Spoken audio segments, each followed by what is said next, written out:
Paz em nossos corações, caros amigos. Nós vimos na aula anterior o que é a reencarnação do ponto de vista espírita, porque o espírito reencarna, quando e onde ele reencarna. Hoje nós vamos ver mais alguns argumentos filosóficos, argumentos científicos e argumentos religiosos. Comecemos pelos argumentos filosóficos. Vamos pensar que não há reencarnação. Não há reencarnação. A vida é uma só. A gente nasce no berço e morre no túmulo e acabou. Uma vida só. Então, cada pessoa que nasce será um espírito novo, criado por Deus, e vai ter uma única existência terrena. E nessa única existência terrena deve alcançar a perfeição ou a felicidade, tendo como destino o céu ou o inferno. Nós estamos comentando assim porque essas são as ideias mais comuns, não é? Entre o nosso povo aqui no Brasil. Mas essas afirmativas não condizem com a justiça de Deus, o poder de Deus e a bondade de Deus. Pensar numa existência só, dessa maneira, a gente não consegue entender como é que Deus é justo, se a gente vê tantas diferenças e injustiças. Como é que Deus é poderoso, se a obra dele não alcança o fim visado? Como é que ele é bondoso, se as pessoas não conseguem alcançar a tal de perfeição e felicidade numa única vida? Então vamos lá com mais calma. A vida é uma só? Por que hoje nós não somos como os homens das cavernas? Naturalmente vamos responder, foi a evolução. A evolução das espécies, muito bem, mas não é muito justo não. Nós hoje estamos nascendo com um corpo bem melhor desenvolvido. Olha os coitados dos homens das cavernas, pensa bem, a vida é uma só, eles só tiveram aquela vida. E nós estamos tendo esta vida. Olha que injustiça! Eu não queria ter nascido naquele tempo. Quem nasce hoje tem muito mais vantagem. Se a reencarnação não existisse, se fosse uma vida só. Ainda perguntamos, por que nascem os seres humanos em situações tão diversas? Uns nascem com saúde, saudáveis, e outros já nascem enfermos, enfermidades cruéis, enfermidades que vão levar à desencarnação rapidamente, não é? Crianças com problemas terríveis de saúde. Por que nascem umas pessoas tão inteligentes que parece que apanham as coisas no ar?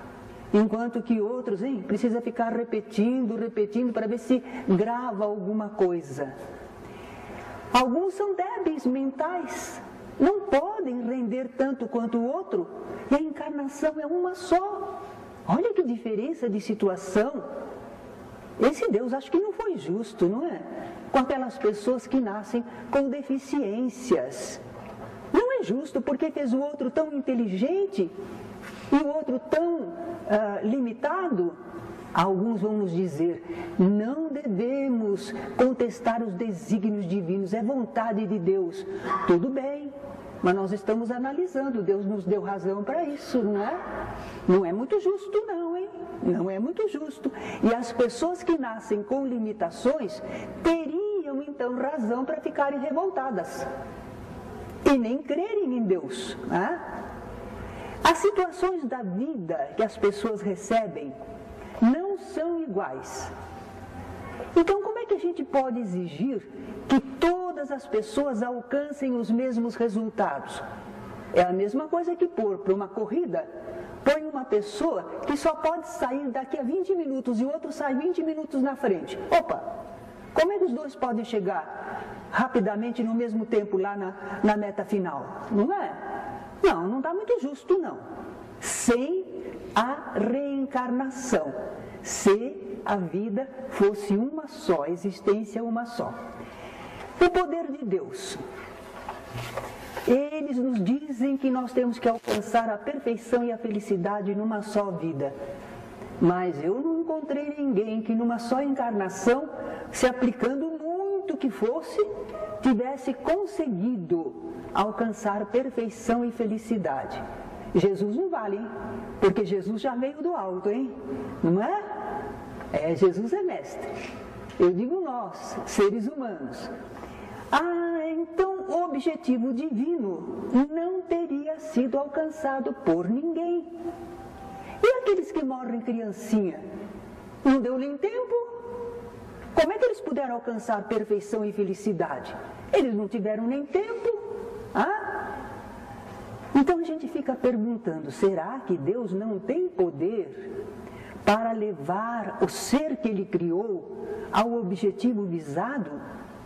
E aquele ser que Ele criou vai ficar incompleto para sempre?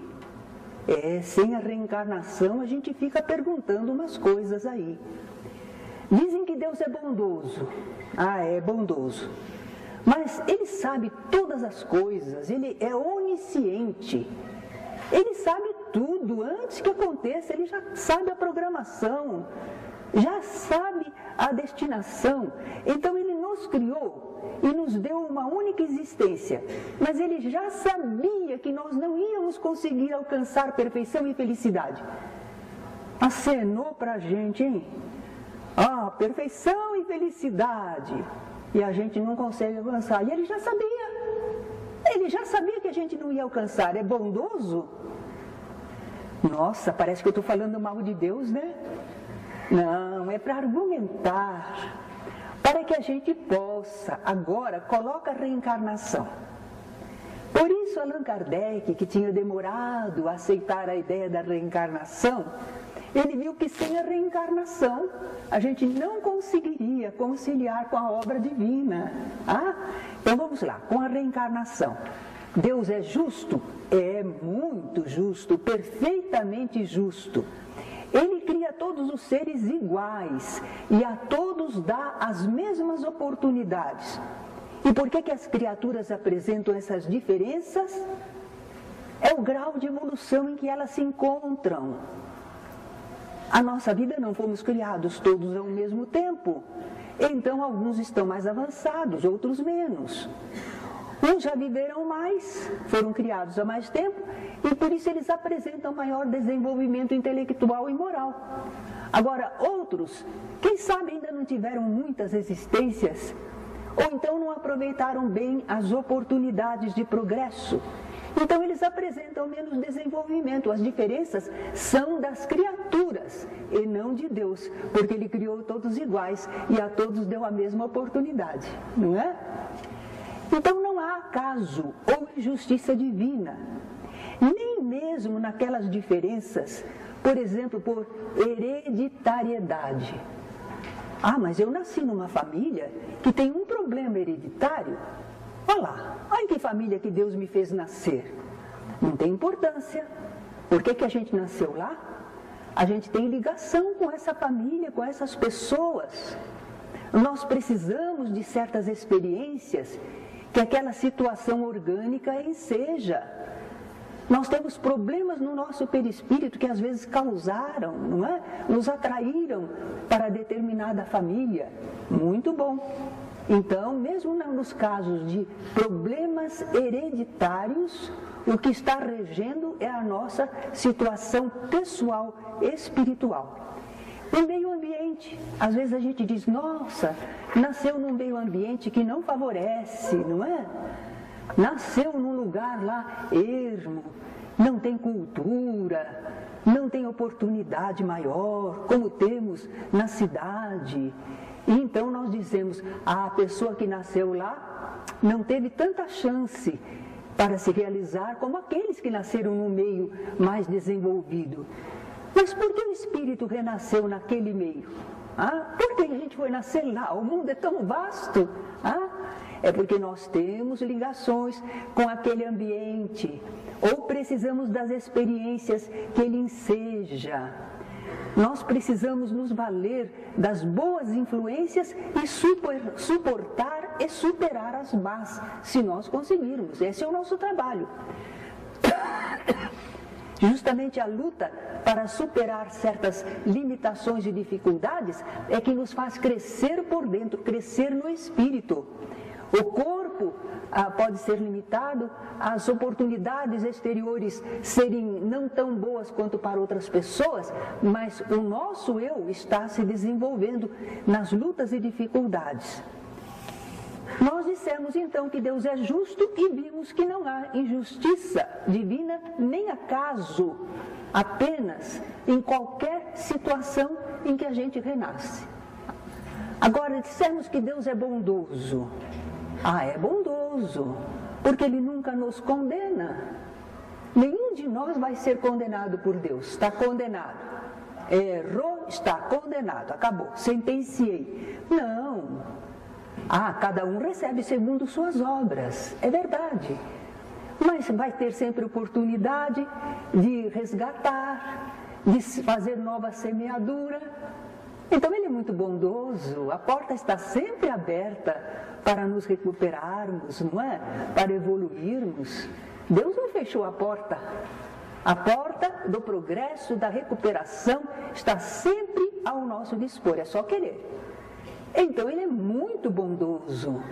Apesar dos nossos desatinos, desacertos, caprichos, imperfeições, Ele não fecha a porta para nós. Ele está sempre com o seu coração bondoso aberto para nos acolher. Dissemos que Deus é poderoso, e é mesmo. Ele nos criou para a perfeição e a felicidade. E esse desígnio divino vai se cumprir para todos nós, para todos. Não vai ficar ninguém de fora. Todos os seres que Deus criou vão alcançar a perfeição e a felicidade através das vidas sucessivas. Nós é que somos imediatistas. Então o programa divino prevê que nós vamos precisar de muitas encarnações, mas através delas estaremos atingindo aquele objetivo para o qual Deus nos criou, que é atingir a perfeição, o pleno desenvolvimento das nossas potencialidades e sabermos usufruir delas, gerando para nós e ao nosso redor a felicidade, a paz, a harmonia. Então, olha aí, com a reencarnação parece que tudo entrou nos eixos, né? A sabedoria, o poder e a bondade de Deus não estão desmerecidos. Agora vamos pensar, e do ponto de vista científico, como é que nós podemos encarar a ideia da reencarnação? A ciência já comprovou a reencarnação. Não comprovou, não. Por que não? Porque a ciência reporta tudo ao campo da matéria. E o processo de uma comprovação científica requer que os fenômenos se repitam. Aí o pesquisador pode provocá-los, controlar, observar, entender e explicar numa teoria. Mas acontece que a reencarnação é processo que transcende a vida física. A reencarnação não é só quando nós estamos vivendo no corpo. Ela tem uma parte fora do corpo, antes do corpo, depois do corpo. E tem quando o espírito transcende o corpo e tem vivência espiritual, apesar de estar encarnado. E isso para a ciência não vale, ela não tem como pesquisar. Ela não tem como saber, então ela ignora. Se ignora, ela não pode ter comprovação sobre a reencarnação. E a vida do espírito é alguma coisa assim que não está nas mãos do ser humano parar e observar. Os homens pegam uns animaizinhos, alguns eles observam na natureza, outros eles põem em gaiolinha e ficam observando como é que é, não é? Mas pode engaiolar espírito? Não pode, não é? Pode engaiolar todos nós? Não pode. Então eles não têm condições de comprovar a reencarnação. É um processo muito amplo e espiritual. Mas há evidências. Isto já é alguma coisa que interessa para a ciência. Algumas coisas vão ficando assim, sugerindo, evidenciando que existe um fenômeno, uma lei. Então nós vamos ver as evidências em todos os povos, tempos e lugares sobre a reencarnação. Os fatos, aqui, acolá, estão sugerindo sempre que a gente não morre com o corpo e que a gente volta à nova existência. Há algumas pesquisas modernas que estão abrindo campo nesse sentido. Devagarinho, devagarinho. Já se tem conseguido dados significativos a respeito. Eles chamam de evidências observacionais. E os métodos científicos são rigorosos. Vamos ver, por exemplo, tendências e vocações que as pessoas apresentam. Algumas pessoas são autodidatas. Por si mesmas, elas realizam certas coisas. Não foram a escolas, a universidades, não tiveram aprendizado pessoal para isso. Apenas há muitos exemplos. Eu escolhi um. Henri Poincaré, um matemático francês célebre. Ele não era espírita, mas ele afirmou: gênios matemáticos trazem um talento congênito.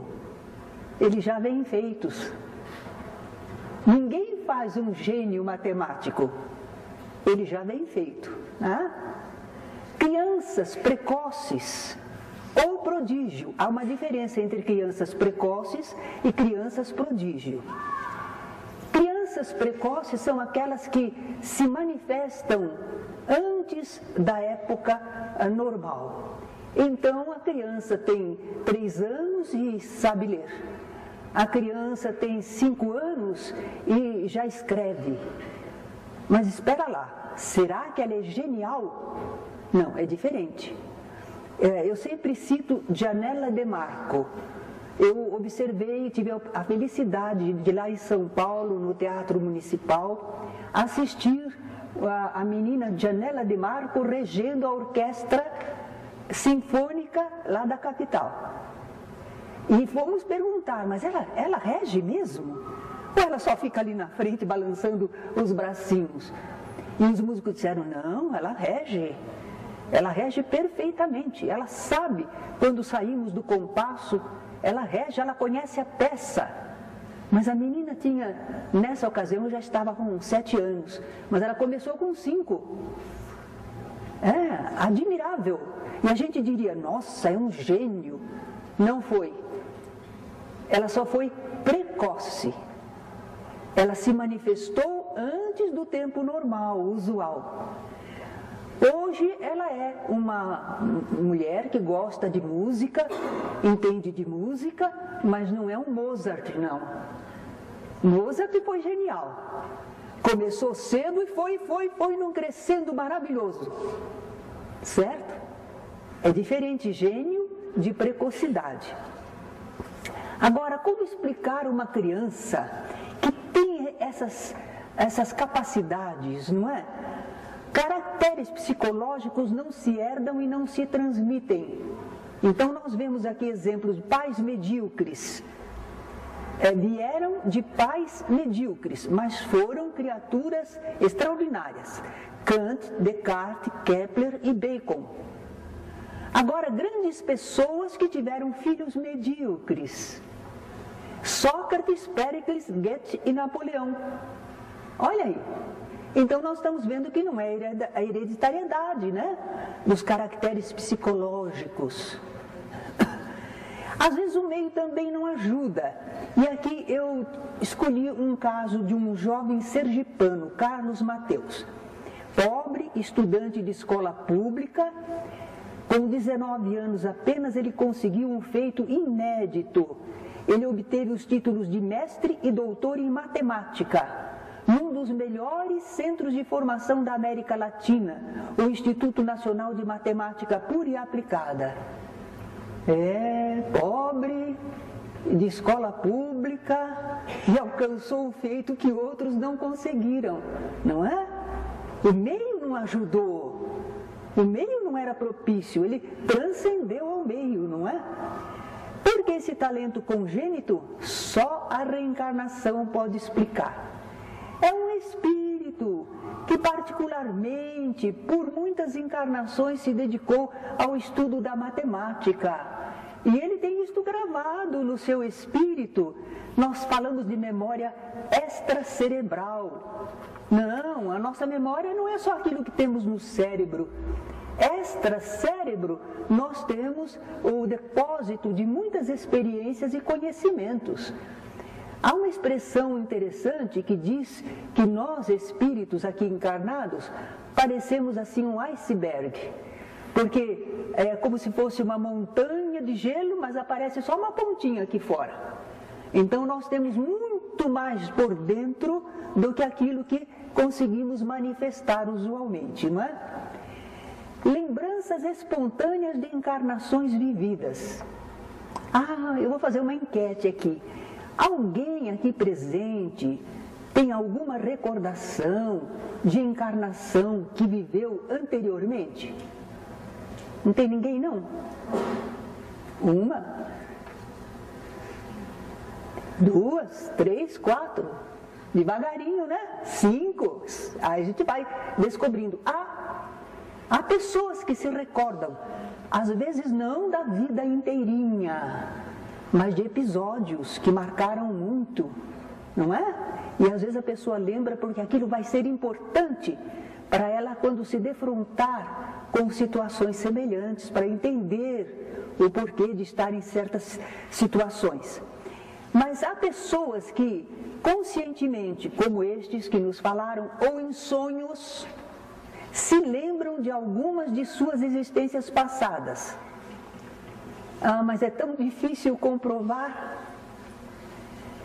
Porque se a pessoa se recorda que foi alguém que teve uma vida destacada, o pessoal diz, leu algum livro a respeito, está aí encarnando a personagem.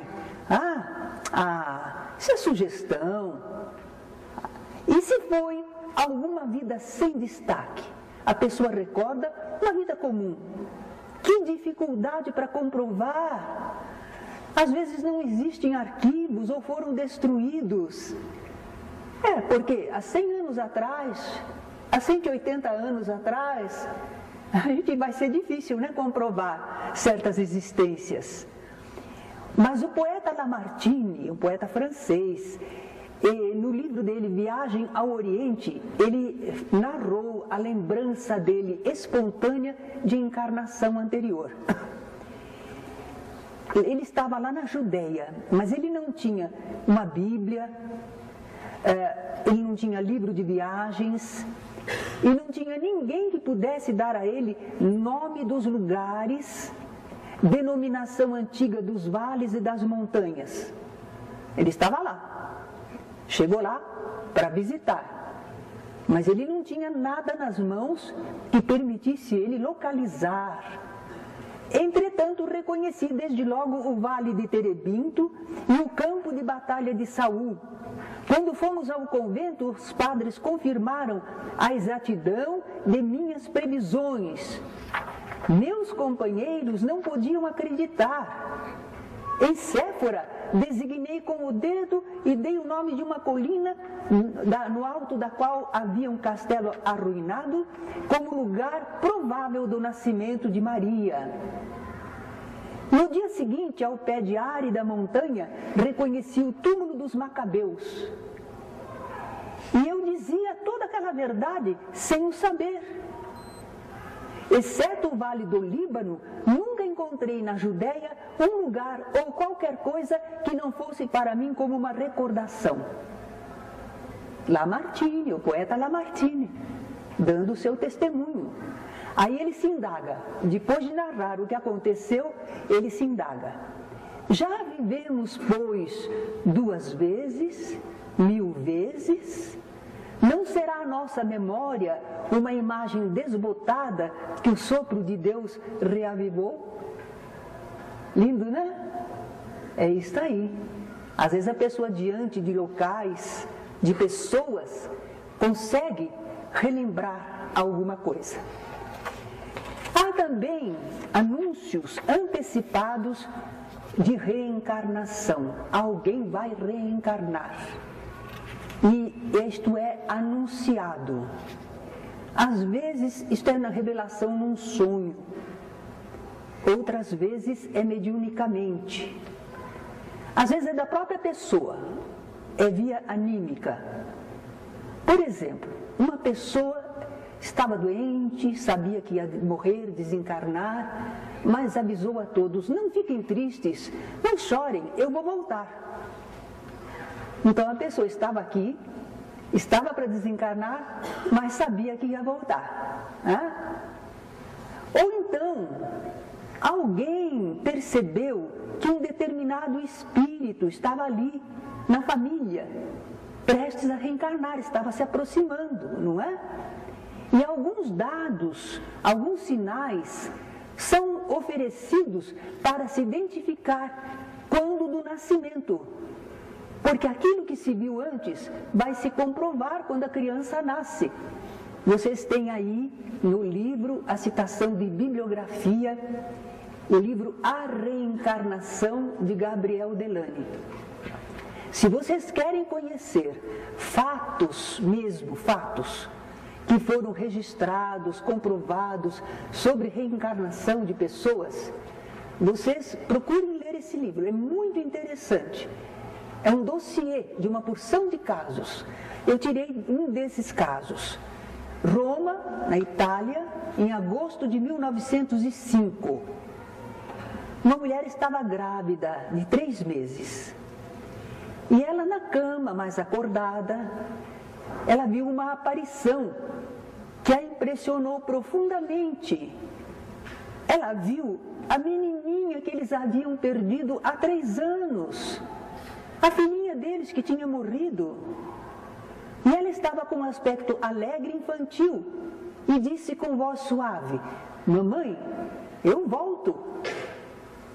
Então a mãe viu a menina que havia desencarnado há 3 anos atrás e a menina avisando, ela estava alegre, né, contente que ela ia voltar.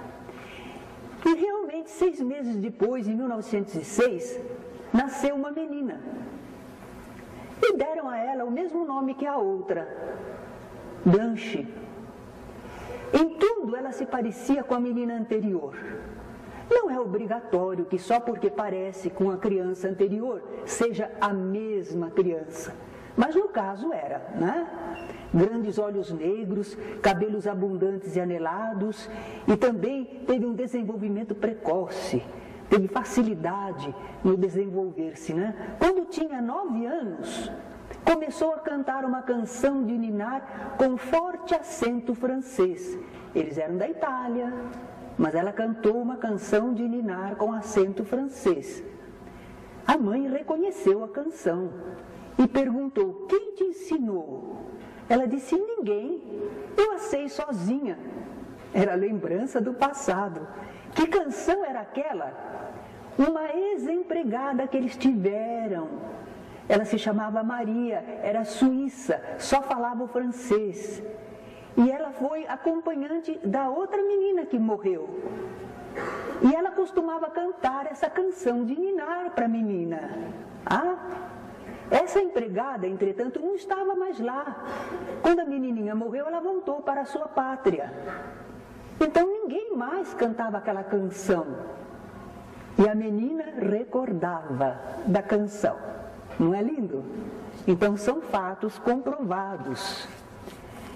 Agora nós vamos ver os pesquisadores atuais das lembranças espontâneas.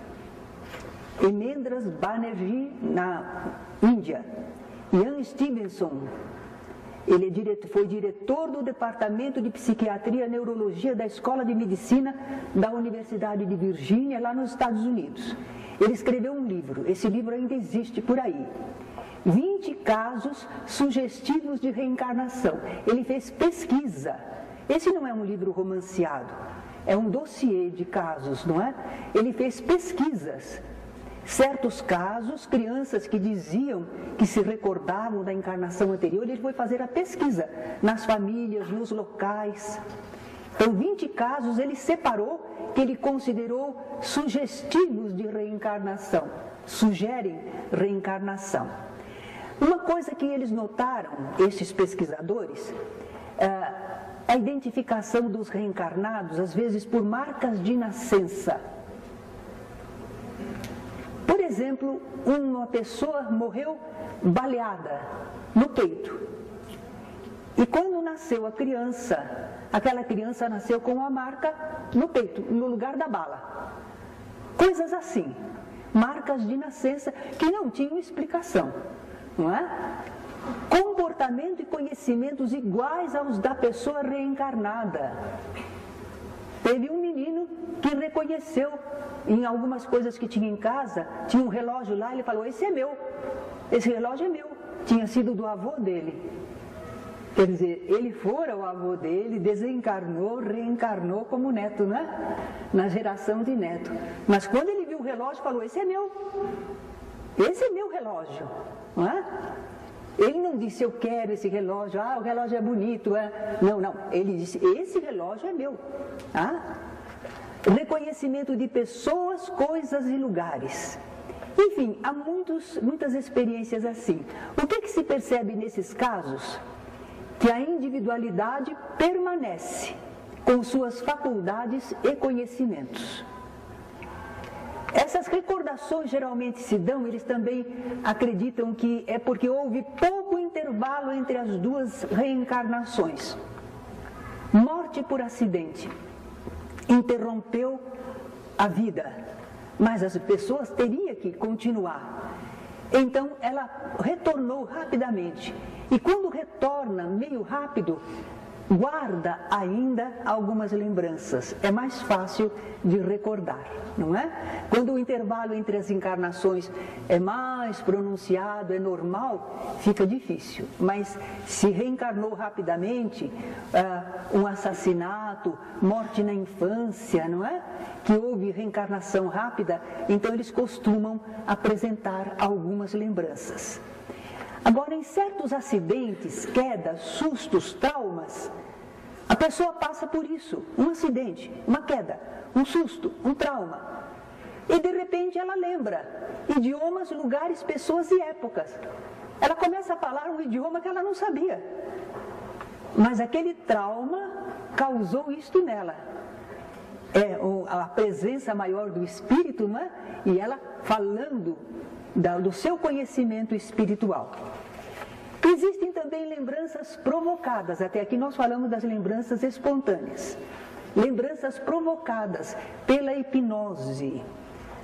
Alguns dizem assim, não vale, a hipnose é sugestão. Sugerem para a pessoa que ela foi isto ou foi aquilo outro numa outra vida. Não, nós estamos falando quando eles fazem a hipnose, mas sem sugestão. Só pedindo que retorne. Por exemplo, quando eles fazem uma pesquisa numa pessoa, eles pedem para a pessoa lembrar o que é que você comeu no almoço, numa quinta-feira, um mês atrás. Normalmente a pessoa não lembraria, mas em estado hipnótico ela lembra, porque ela está transcendendo ao corpo e tem memória. Então eles fazem pesquisas assim, retroceda 1 ano, retroceda 10 anos. Às vezes quando retrocede bastante, a pessoa se lembra que está no ventre da mãe. Ela sabe que ela está sendo gestada no ventre de sua mãe, mas ela está consciente de si. E se retorna um pouco mais, ela diz, eu estava muito doente, eu estou num lugar especial. Quer dizer, ela está no intervalo entre uma encarnação e outra, mas ela lembra quando ela transcende o corpo. E são muitos pesquisadores atualmente para essa pesquisa. Eles acham que é interessante porque livra a pessoa de traumas, complexos, fobias e aversões. A causa ficou lá no passado. Assim como a gente faz a regressão da memória, e às vezes uma coisa está lá na infância, e quando faz essa regressão de memória, com orientação psicológica, a pessoa se liberta daquele problema, também em encarnação anterior, às vezes o problema ficou lá. Agora, a gente não recomenda que todos nós saiamos aí procurando fazer regressão de memória. A gente não sabe o que está lá para trás. A gente só procura, e com psicólogos que sabem lidar com o nosso psiquismo, quando temos problemas especiais que estão afetando a nossa vida. O resto não, o resto a gente vai vivendo, tocando para frente, né? Certo? Esse tratamento é possível, é válido, vence bloqueios, esclarece, abre novos horizontes na existência. Quando chega lá na vida intrauterina, eles chamam isso de memória pré-natal. E eles já estão concordando que existe vida no ventre de nossas mães, que nós temos a nossa inteligência funcionando. Nós não éramos só uma massa de carne. Nós pensávamos, sentíamos, não é? E por que a gente não vai então regredir a lembrança mais para trás? Aí nós temos casos como a doutora Edith Fiore, doutora em psicologia. Ela publicou o livro You Have Been Here Before, quer dizer, você já esteve aqui antes. Todos nós já estivemos aqui antes, não é? A outra doutora Ellen Mambash, ela escreveu Life Before Life, vida antes da vida. Fez as pesquisas e encontrou vida antes da vida. Vida numa existência anterior antes desta. Há pesquisas interessantes que nós não vamos demorar muito não, senão não conseguimos falar nem dos argumentos religiosos. Agora, sem hipnose, existe um processo atualmente que eles chamam terapia de vivências passadas. Porque nem sempre a pessoa chega lá na vida passada, às vezes nesta existência mesmo. E realmente nós temos aí a memória extracerebral, arquivos do espírito e evidências observacionais, obtidas por rigorosos métodos científicos. Agora nós vamos para os argumentos religiosos.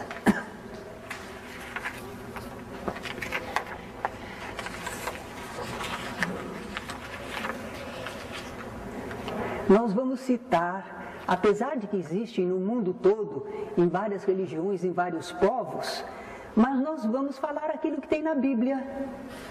Porque o nosso povo brasileiro está muito apegado à Bíblia, tem a Bíblia como fonte segura, então vamos lá verificar os casos na Bíblia, não é? Há passagens no Velho Testamento e no Novo Testamento, mas nós vamos preferir as do Novo Testamento, que é quando fala de Jesus, os relatos sobre Jesus, não é? Certa vez, entre os fariseus, um homem chamado Nicodemos, principal dos judeus, veio à noite ter com Jesus e lhe disse: Mestre, sabemos que vieste da parte de Deus, porque ninguém poderia fazer os sinais que fazes se Deus não estivesse com ele. Que linda saudação, hein? Agora Jesus respondeu: em verdade eu te digo, ninguém pode ver o reino de Deus se não nascer de novo. Quando eu li isso a primeira vez, eu falei: Jesus não diz coisa com coisa. O homem fez uma saudação linda para ele, não perguntou nada e ele fala isso. Ninguém pode ver o reino de Deus se não nascer de novo. Não, mas Jesus está perfeitamente na conversa. O homem não disse: vens da parte de Deus, tu vens do mais alto. Porque esses fenômenos que tu fazes, ninguém poderia fazer se Deus não estivesse com ele. E Jesus então está respondendo: você acha que eu vim lá do alto? Ninguém pode chegar lá se não nascer de novo. Agora formou sentido, né? Ninguém pode ver o reino de Deus se não nascer de novo. Aí eu vim de lá, a gente só chega lá se nasce de novo. É a afirmação da reencarnação. Mas o homem parece que não entendeu. Como pode nascer um homem já velho?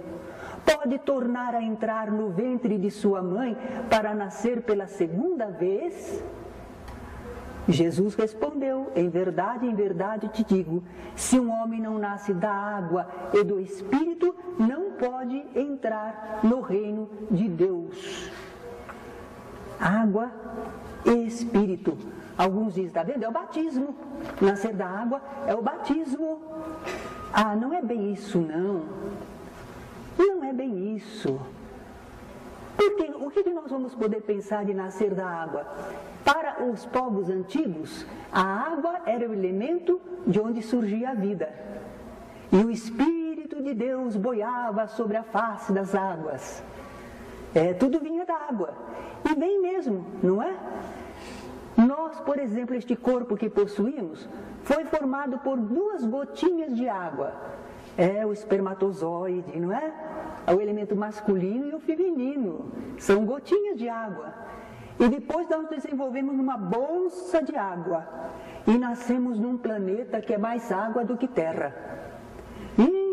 Quanta água, né? É nascer da água. Materialmente é nascer da água mesmo, não é? Muito bem. Mas Jesus não falou só isso, não. O nascer do Espírito é pneuma. Eles usavam a palavra ar. Pneumático é que está cheio de ar, né? Então, pneuma era o símbolo do Espírito, do que é espiritual, do que não é material. Então, Jesus vai continuar dizendo assim: o que é nascido da carne é carne. Quer dizer, o nosso corpo material é uma coisa. O que é nascido do Espírito é Espírito. A nossa vida espiritual é outra coisa. Não te admires de que eu te haja dito ser preciso que nasças de novo. O vento sopra onde quer, ouves a sua voz, mas não sabes de onde ele vem nem para onde ele vai. É mesmo, não é? Se entrar uma lufada de vento aqui, nós não sabemos de onde ele vem, e quando ele vai embora a gente diz, para onde será que foi? Aí Jesus comenta, o mesmo se dá com todo aquele que é nascido do Espírito. A gente não pode rastrear o Espírito. A gente vê uma criancinha no colo dos pais, não é? Quem foi, hein? E ninguém sabe. E o que vai ser? Depende muito do livre-arbítrio, né? Não se pode saber. Então Jesus comparou com o ar, aquilo que é espiritual. Como pode isto fazer-se? Ainda perguntou Nicodemos. Aí Jesus se admirou. Pois que? És mestre em Israel e ignoras estas coisas? Aqui no nosso povo você é mestre e você não está sabendo estas coisas? Digo-te em verdade que não dizemos senão o que sabemos e que não damos testemunho senão do que temos visto. Entretanto, não aceitais o nosso testemunho. Mas se não me credes, quando vos falo das coisas da terra, como me crereis quando vos fale das coisas do céu? Jesus se admira porque o fenômeno da reencarnação, do nascer outra vez, todo dia a gente está presenciando. Todo dia parte gente para o lado de lá e todo dia volta gente para o lado de cá. E Jesus não está falando de nada que seja de outro mundo, de outro planeta, que deve ter outros processos de vida, de reprodução. Ele está falando do que acontece aqui. E aquele doutor em Israel não está sabendo entender, não é? Mas além disso, nós vamos ver Jesus a respeito da reencarnação, afirmando por 2 vezes que João Batista era Elias reencarnado. Primeiro vamos lembrar quem era Elias, né? João Batista era Elias reencarnado. Quem foi Elias? Ele viveu quase 900 anos, cerca de 900 anos antes de Jesus. Foi um grande profeta, maravilhoso, produziu fenômenos extraordinários. Então Jesus vai falar que que João Batista é Elias de volta. Vamos lá. Quando Jesus confirma que João Batista é o precursor, que ele teve essa tarefa, tudo, ele diz assim: desde o tempo de João Batista até o presente, o reino dos céus é tomado pela força, e os que esforçam é que se apoderam dele, porque todos os profetas e a lei profetizaram até João. Mas João era daquele tempo? Por que Jesus fala desde o tempo de João Batista, quando ele era Elias? Desde o tempo de Elias, o reino dos céus é tomado pela força. Os que se esforçam é que se apoderam dele. Todos os profetas e a lei profetizaram até João. João Elias, hein? Quando ele era Elias. Mas agora que João reencarnou, o Elias está de volta, agora vai ser diferente, hein? Agora nós temos outra possibilidade. Antigamente era assim. Todos os mestres em Israel, os doutores da lei, diziam: isso pode, aquilo não pode, isto é certo, aquilo não é certo. Havia centenas de recomendações, de leis. O povo nem entendia, precisava perguntar para os doutores da lei. Então era difícil, mas agora não. Agora veio João falando claramente, singelamente, é como Jesus vai falar. Vai tirar o espírito da lei, vai tornar acessível a todos, não é? Os profetas antigos, a lei de Moisés, valeram até agora, mas agora não. Agora a coisa é diferente, não é? Agora as pessoas vão entender e vão aderir. E disse Jesus então: e se quereis reconhecer, ele mesmo, João, é Elias que estava para vir. Ouçam aqueles que tiver ouvidos de ouvir. Mas que Jesus falou, falou. Agora entenda quem quiser, não é? Dessa vez ele falou. E ele falou também na transfiguração. No episódio da transfiguração. Que transfiguração foi essa? Jesus ficou resplandecente. Ele tinha ido com os seus Pedro, Tiago e João, médiuns de efeitos físicos, foi para uma localidade que eles dizem que foi o Monte Tabor, mas não se tem certeza. E lá então ele se pôs em oração, ele transcendeu o corpo, ficou luminoso, resplandecente, e apareceram ao lado dele, conversando com ele sobre as coisas que iam acontecer em Jerusalém, o final da tarefa do Cristo. Apareceram Moisés e Elias. Ela vai mostrar o desenho. É uma tela famosa que mostra Jesus. Só que eles já puseram Jesus lá no alto, né? A transfiguração, e Moisés e Elias ao lado. Moisés está com os livros, porque Moisés era a lei. E Elias representava os médiuns, os profetas, os mensageiros.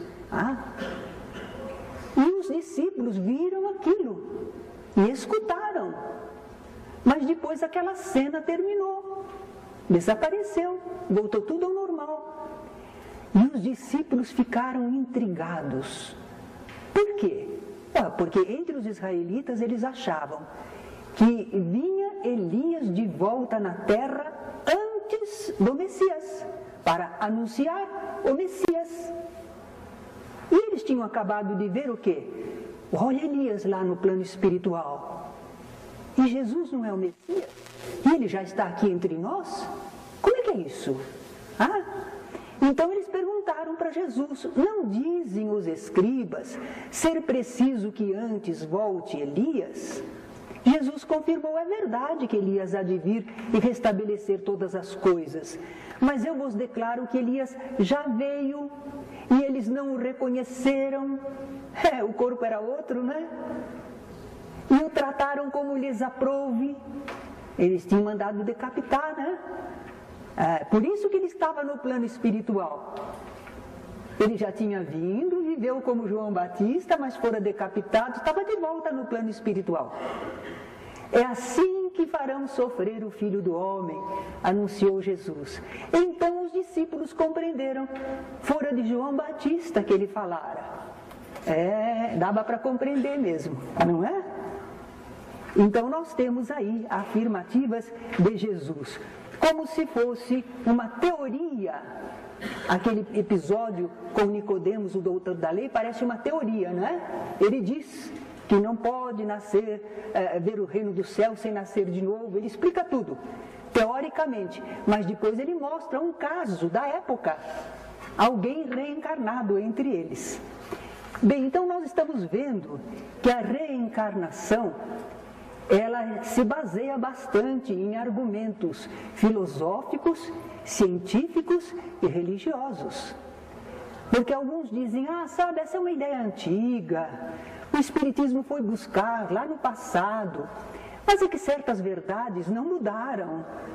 É sobre Deus, a imortalidade da alma, ela sempre vai existir, e a reencarnação também, é uma verdade. Então nós encontramos no passado, só que agora a doutrina espírita explica melhor. Por causa do progresso intelectual da humanidade, se pode explicar melhor o acontecimento. Antes ficava assim meio escondido, o pessoal não entendia direito, era meio místico. Agora é uma coisa funcional, clara, lógica, a reencarnação. Nós temos, eu escrevi um livro que é Na Luz da Reencarnação, e lá eu mostro a argumentação, como é que tiraram do cristianismo primitivo, tiraram a ideia da reencarnação, certo? Foram os concílios, e principalmente a imperatriz Teodora, que ela não queria pensar em reencarnação, não, porque a vida dela não havia sido muito correta. Se ela reencarnasse, a lei de causa e efeito, ela teria que encontrar muita coisa. Então, para ela não existia reencarnação. Os ingleses são muito ciosos da sua nacionalidade, da sua raça, não é? Então, eles dizem assim, não existe reencarnação. Não, imagine um inglês saber que vai nascer num país qualquer e ser um nativo daquele país. Para eles, brasileiro é índio, é negro, é uma raça inferior. Eles pensam assim, eu sou inglês, meus filhos são ingleses, mesmo que nasçam no Brasil, mas são ingleses. Agora, já imaginou, eu morro agora, tenho que reencarnar e nasço como um selvagem? Não, eu sou inglês. Então, sabe o que acontece? Os espíritos que se comunicam na Inglaterra, muito diplomaticamente não falam de reencarnação. Eles falam de Deus, da imortalidade, do intercâmbio mediúnico, da lei de causa e efeito, mas eles não falam em reencarnação, porque se falar o pessoal diz assim, é do demônio, pode ir embora. Eles não querem ouvir, certo? Então, através da igreja, e isto não é crítica para nós, porque eu sempre costumo dizer, muitos de nós que trabalhamos no movimento espírita agora, éramos das hostes católicas no passado. E se ensinamos errado, agora a gente batalha para ensinar direito, certo? Então nós não dizemos eles e nós, é uma mesma humanidade. Então o conceito de reencarnação existia entre os primitivos cristãos. Existia entre os israelitas como existe até hoje. Eles não entendem direito como, mas eles falam de reencarnação, de ressurgimento. Até houve um rabi nos Estados Unidos que disse que o pessoal que tinha sofrido o holocausto, aqueles israelitas, judeus que sofreram o holocausto, sofreram porque em encarnação anterior eles tinham feito muita coisa errada. Para que ele falou isso? Porque os judeus se sentiram indignados, porque não era por pecados do passado que eles estavam passando aquilo, era a crueldade de Hitler. Mas um rabino deles lembrou a reencarnação, porque eles têm essa ideia entre eles, não é? Então era usual, e muitas religiões têm na sua base. Mas na Igreja Católica, com os concílios, acabaram colocando de lado. Muita coisa boa foi colocada de lado, certo? A respeito, no livro A Reencarnação, você pode encontrar. E também encontra no livro Cristianismo e Espiritismo, do Leon Denis. Você encontra por que as mudanças que foram feitas ao longo dos tempos.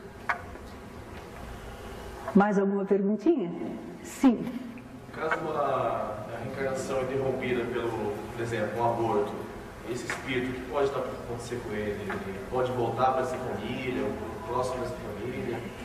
Nós não podemos julgar, nós podemos dizer as possibilidades. Então, aquele espírito vinha para uma determinada família, tem laços com ela, tem tarefas que deveriam realizar, mas por alguma razão a família, circunstâncias outras, não acharam oportuno, talvez não tivessem o mesmo entendimento que depois passaram a ter a respeito do aborto, então fizeram o aborto, provocaram o aborto. No caso, o espírito, ele sentiu-se rejeitado e prejudicado. Sem dúvida. Mas se ele for um espírito bom, benévolo, pacífico, ele fica tristinho, tudo, mas ele espera que haja outra oportunidade e vai ser providenciada, porque ele não fez nada errado, ele foi vítima, certo? Então ele é amparado para ter oportunidade. Será que nasce na mesma família? Pode ser que sim. Será que ele nasce em outro lugar? Pode ser que sim. E de repente, por vias indiretas, vem acabar na nossa família também, se for necessário, indispensável. Há muitos meios da justiça e bondade divina darem sequência à vida daquele que teve o seu corpo ferido, abortado, certo? Então, mas ele não morreu. Jesus nos ensinou que Deus não nos deixou à mercê de ninguém para aniquilar nossa vida. Não temais os que matam o corpo, mas não podem matar a alma. Deus não deixou isso no poder das pessoas. Ninguém pode matar um espírito. Nós podemos prejudicar, batalhar, mas aniquilar, não. A vida criada por Deus não há. Na matéria, podemos às vezes fazer isso. Fazemos por ignorância, fazemos por várias circunstâncias, e também não é o caso de julgar. É ver o que podemos fazer de melhor daqui para diante. Certo? Se o espírito não é compreensivo, ele se sente revoltado e às vezes agride as pessoas que ele acha que foram causa e se imanta a elas e causa muitos problemas. Porque ele não quer ir embora e quer vingança, quer revanche. Mas a maioria dos espíritos, graças a Deus, são como nós, não é? Afinal de contas, não somos muito maus, né? A gente está aprendendo já, de vez em quando ele fica meio bravo, né? Depois ele deixa para lá. Graças a Deus. Mas alguns não sabem perdoar. O aborto é espontâneo? O aborto espontâneo, as pessoas não têm nenhuma culpa, a não ser que se elas provocaram com uma atividade indevida, com um excesso, qualquer coisa. Mas se não, isto faz parte dos problemas que nós enfrentamos para viver. Então, nesse caso, é fácil ele voltar e formar de novo. Às vezes é o corpo da gestante que não está em boas condições, aí ela se prepara melhor e aí consegue fazer. Às vezes ele estava plasmando um corpo, mas ele não estava conseguindo plasmar a contento, tinha algum problema.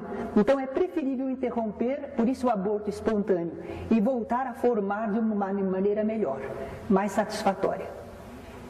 Tem colegas católicos e evangélicos que eles gostam assim de não focar o ensino global que é o evangelho, mas sim a diferença que prega o espiritismo, que é uma coisa de reencarnação.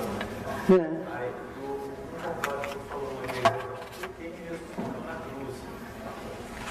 Ele morreu para nos ensinar. Ele que ensinou como viver, ensinou também como morrer e como continuar vivendo e ressurgir. Mestre, ele deu o exemplo de vida pleno para quem vive aqui na Terra.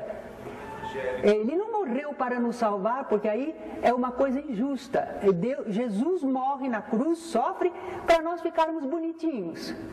Ah, é infantilidade. E o evangélico mais assim, atento com as palavras que estuda um pouco mais aqui, ele citou uma frase de não intercâmbio, não possibilidade de intercâmbio espiritual.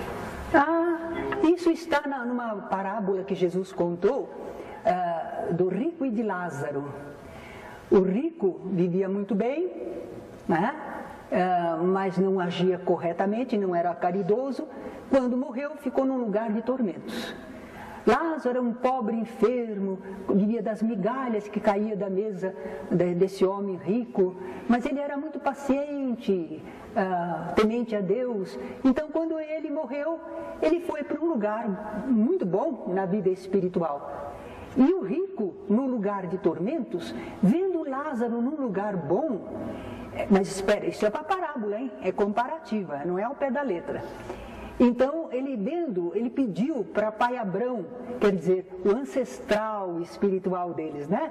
Que permitisse a Lázaro molhar o seu dedo numa água e refrescar a língua dele, porque ele estava sofrendo demais. E foi dito, não pode, há um abismo entre vocês e eles. Aí ele pede, depois que ele não consegue isso, aí ele diz, então deixa que eu vá lá na terra para avisar os meus irmãos, para que eles não venham para este lugar de tormento como eu. Aí a resposta é, eles têm Moisés e os profetas que os escutem, porque não falta ensinamento na terra sobre o bom proceder. E não é porque um Espírito volte para falar para nós que nós vamos modificar. Porque já houve os ensinos dos mensageiros. Eles têm Moisés e os profetas. Os profetas já são os intermediários, os mensageiros. Não falta orientação. O que falta é o pessoal prestar atenção. Certo? Não é por isso que os Espíritos precisam voltar. A gente aprende com a situação deles, mas não é só isso, nós temos ensinamentos. É difícil complementar com eles. Assim, porque eles estão presos à letra. E é aquilo que Jesus falou. A letra mata e o Espírito vivifica. As palavras que eu vos tenho dito são Espírito e são vida. Agora, se ficar ao pé da letra, não vai entender nunca. Eu vou fazer uma perguntinha assim. O Padre Marcelo, eu ouço bastante às vezes, ele diz assim, não é? Ele não fala em encarnação, não fala... Vidas sucessivas? Não, antepassados. Ele fala assim, vamos assim, para fazer oração, para fazer os antepassados. O que ele quer dizer com isso? Bom, mas os católicos oram pelas almas do purgatório, eles oram pelas almas dos seus entes queridos que já estão do lado de lá da vida, podem estar bem, não é? Então, eles têm o hábito de orar pelos mortos. E os chineses e japoneses que falam muito nos antepassados. Eles têm reverência com os antepassados. Os romanos antigos também tinham. Dentro de casa, eles tinham o que eles chamavam o culto dos familiares, os lares, né? Da família. Eles faziam o culto. Eles não esqueciam, eles oravam sempre pelos familiares, pelos seus ascendentes, pelos seus antepassados. São hábitos de algumas populações. E o padre Marcelo Rossi está achando interessante, necessário que se ore pelos nossos queridos que estão do lado de lá da vida, os que nos antecederam.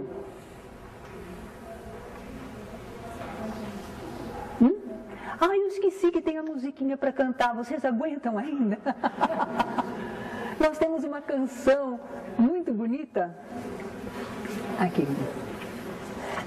Eu vou cantando uma vez, porque assim depois vocês podem cantar comigo, enquanto eles vão distribuindo. É sobre o episódio do Nicodemos. Um mestre em Israel, à noite certa vez, foi a Jesus e quis saber da salvação.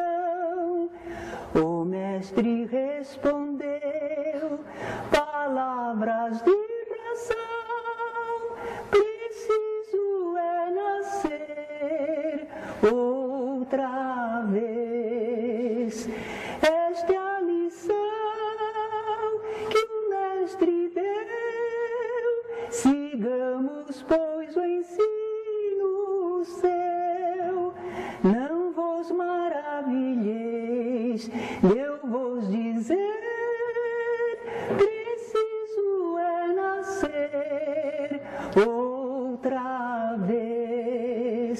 O crente que alcançou o reino satisfez a sábia e santa lei do Mestre Redentor, que outrora ensinou aos homens com amor. Preciso é nascer outra vez. Esta é a lição que o Mestre deu. Sigamos, pois, o ensino seu. Não vos maravilheis, eu vos dizer. Preciso é nascer outra vez. Está muito alto? Para mim está. Vamos de novo? Então, agora todos podem cantar, né? Um mestre em Israel, à noite certa vez, foi a Jesus e quis saber da salvação. O mestre respondeu palavras de razão. Preciso é nascer outra vez. Esta é a lição que o Mestre deu. Sigamos, pois, o ensino seu. Não vos maravilheis, eu vos dizer. Preciso é nascer outra vez. O crente que alcançou o reino satisfez a sábia e santa lei do Mestre Redentor, que outrora ensinou aos homens com amor. Preciso